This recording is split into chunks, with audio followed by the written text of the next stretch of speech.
एक थी दलीला और एक थी राहब। दोनों ही वेश्याएं थीं, लेकिन फिर भी दोनों में बहुत अंतर था। दलीला उम्र भर अपने पापों में फंसी रही, लेकिन राहब को परमेश्वर ने यीशु मसीह की वंशावली में जोड़ लिया।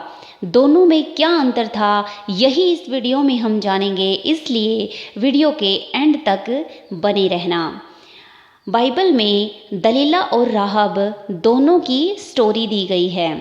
सिमसोन नाम एक परमेश्वर का जन था, जिसको परमेश्वर ने अटूट बल दिया था।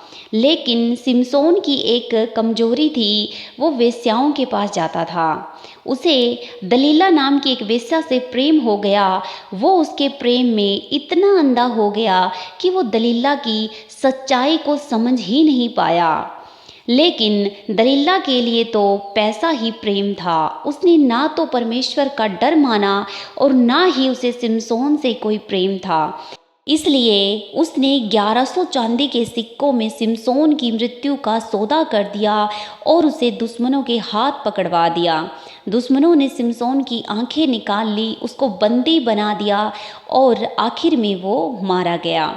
इस तरह दलीला आज भी एक लालची और धोखेबाज वेश्या के रूप में जानी जाती है। वहीं दूसरी ओर अगर हम बात करें राहब की, वो भी एक वेश्या थी, लेकिन वो दलीला की तरह नहीं थी। जब इस्राएली यरीहो को गिराने के लिए, उस नगर का भेद लेने के लिए गए, तो उसने उन भेदियों को अपने घर में जगह दी और उनको मृत्यु से बचाया। राहब ने उन भेदियों से बड़ी खूबसूरत बात कही कि मुझे निश्चय है इस नगर को यहोवा ने तुम्हारे वश में कर दिया है, इसलिए तुम्हारा डर हम सब के मन में समा गया है। और उसने कहा कि तुम्हारा परमेश्वर ही ऊपर के आकाश और नीचे की पृथ्वी का परमेश्वर है। यहाँ से पता चलता है कि उसने परमेश्वर का भय माना, और बाइबल में ये लिखा है कि यहोवा का भय मानना ही जीवन का मूल है। उसने परमेश्वर की योजना में साथ दिया, इस कारण राहब और उसका पूरा परिवार बचा लिया गया। राहब ने अपने पुराने जीवन को छोड़ दिया।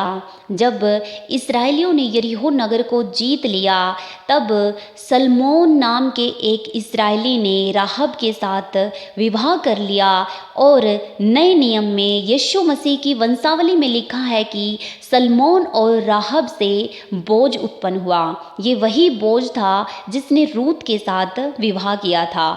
बोझ और रूत से ओबेद, ओबेद से यिशै, और यिशै से दाऊद उत्पन्न हुआ, और दाऊद के वंश में से निकला प्रभु यीशु मसीह। इस तरह राहब की स्टोरी से हम ये जान सकते हैं कि परमेश्वर उसका भय मानने वालों के साथ निश्चय भलाई ही करता है।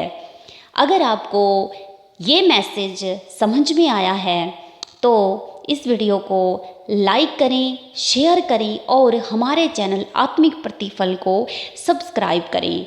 प्रभु आप सबको बहुत बहुत आशीष दे।